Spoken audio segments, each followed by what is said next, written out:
नमस्कार, मैं आश्रुति वोरा और आप देख रहे हैं वीके न्यूज। लोकसभा चुनाव का बिगुल बज चुका है। तारीखों के ऐलान के बाद अब तमाम दल अपनी अपनी कोशिशों से जनता को लुभाने के तमाम प्रयास कर रहे हैं।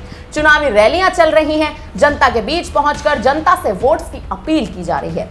प्रमुख दल बीजेपी और कांग्रेस ने अपनी प्रत्याशियों की सूची जारी कर दी है, लेकिन इसी बीच कुछ उम्मीदवार ऐसे हैं जो एक और तो लोकसभा चुनाव में जीत के लिए लड़ रहे हैं, लेकिन जनता से ऐसे ऐसे वादे कर रहे हैं, जनता को ऐसी ऐसी गारंटियां दे रहे हैं कि खुद आप भी सुनकर हैरान रह जाएंगे।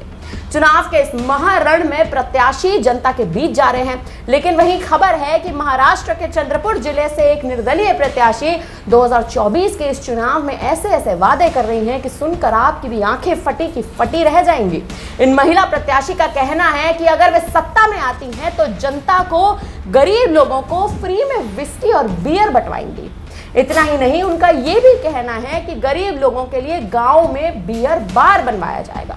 उन्होंने चुनाव का नारा देते हुए कहा, जहां गांव वहां बियर बार। इन महिला उम्मीदवार का नाम वनीता राउत बताया जा रहा है। निर्दलीय उम्मीदवार वनीता राउत से जब इस बारे में पूछा गया तो उन्होंने अपनी इस चुनावी वादे की ठोस वजह बताते हुए कहा, गरीब लोग कड़ी मेहनत करते हैं और केवल शराब पीने में ही उन्हें सांत्वना मिलती है, लेकिन वे अच्छी क्वालिटी की विस्की या बियर नहीं खरीद सकते। उन्हें केवल देसी शराब पीने को मिलती है और उसे पीने से उनके स्वास्थ्य पर भी बुरा असर पड़ता है। मैं चाहती हूँ कि वे इंपोर्टेड शराब का आनंद ले सके। उन्होंने आगे अपने बयान में कहा, परिवार बर्बाद ना हो और किसी की सेहत खराब ना हो, इसीलिए मैं चाहती हूँ लोगों को अच्छी क्वालिटी की शराब खरीदने के लिए लाइसेंस मिले। मैं चाहती हूँ कि शराब पीने से लोगों में जो अपराध बोध होता है वह ना हो। गौरतलब है कि ये पहली बार नहीं है जब वनीता राउत चुनाव लड़ रही हैं। 2019 के लोकसभा चुनाव में भी उन्होंने नागपुर से चुनाव लड़ा था, जबकि 2019 के महाराष्ट्र विधानसभा चुनाव में उन्होंने चिमूर विधानसभा सीट से चुनावी ताल ठोकी थी। हालांकि अब दिलचस्प बात उस समय भी ये थी और अभी भी यही है कि साल 2019 में जो उनके चुनावी वादे थे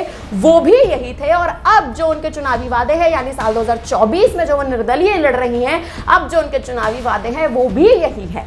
लेकिन सवाल ये उठता है कि आखिर क्यों और आखिर क्या ये जो चुनावी उनके वादे हैं, क्या ये वादे सही हैं? क्या ये चुनावी वादे एक तरह से कहें तो जनता के लिए सही हैं, क्योंकि जनता को फ्री बियर बंटवाना, फ्री विस्की बंटवाना और ये वादे करना कि आपके गांव में एक विस्की का, एक बियर का बार बनवाया जाएगा, क्या ये सही है? क्योंकि एक तरह से ये जनता को गलत तरह से लुभाने का वादा है। फिलहाल अब उनके इन वादों पर आप क्या कहेंगे? जिस तरह से आने वाले चुनाव में वो लड़ने की प्रक्रिया बना रही हैं, इस पर अब आप क्या कहेंगे? हमें कमेंट करके जरूर बताएं। धन्यवाद। वीके न्यूज, राष्ट्र के नाम।